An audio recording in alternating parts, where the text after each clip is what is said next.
la raréfaction de l'eau bonne pour l'usage humain, qui est en train de se passer, cette raréfaction est un choix délibéré de la part des habitants de la Terre et surtout des gens qui peuvent décider en matière d'utilisation des ressources hydriques de la planète.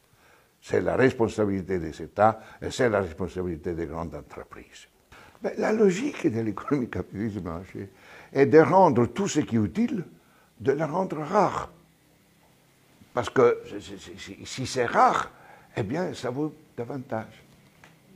Si l'eau est accessible à tout le monde, ben on ne peut pas faire beaucoup de profit.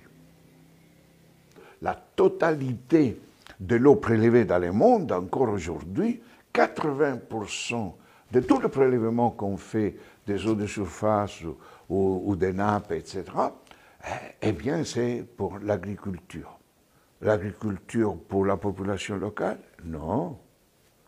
On fait l'agriculture pour l'exportation. Donc alors, tu utilises l'eau, non pas pour faire vivre tes gens, mais utilise l'eau pour faire vivre les entreprises étrangères qui viennent faire des plantations de bananes, des plantations de légumes hivernales, etc., etc.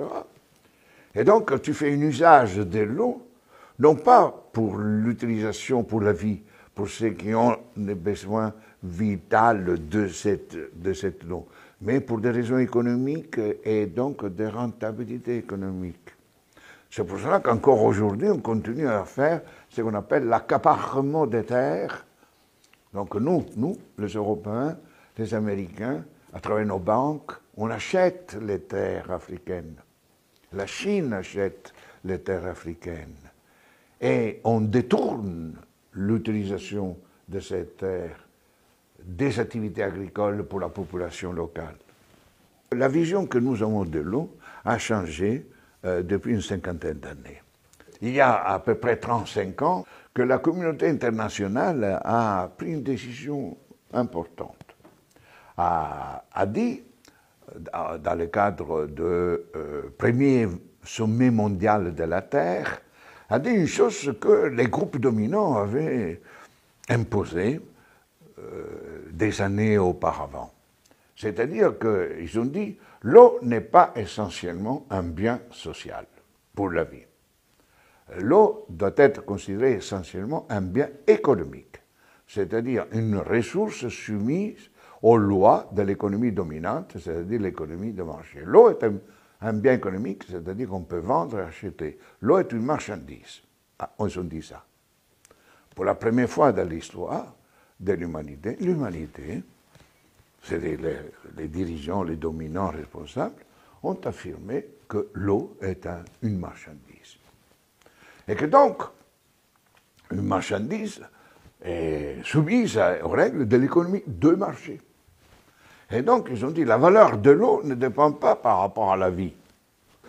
L'eau est considérée désormais comme un bien appropriable, utilisable à but lucratif. Tu veux l'eau, je te la donne, mais tu m'en payes. Donc, c'est pour cela que petit à petit, à partir de ces principes, alors que l'eau, jadis, était considérée comme un bien commun, quoi, un bien commun naturel, accessible à tout le monde, on ne pouvait pas nier l'accès à l'eau, la première chose qu'on fait en Afrique quand on va dans une famille, on te donne un verre d'eau, etc. Donc, c'est que... Non, rien du tout. Maintenant, on considère l'eau qui est une marchandise sur les marchés, dans les marchés. Et ce principe-là est à l'origine de la guerre. Et donc, l'eau est devenue une ressource comme le pétrole. On a l'or noir, le pétrole. Hein. L'eau est devenue l'or bleu du XXIe siècle. Et comme on a fait les guerres pour l'or noir, on fera les guerres pour l'or bleu. Mais c'est la connerie, ça.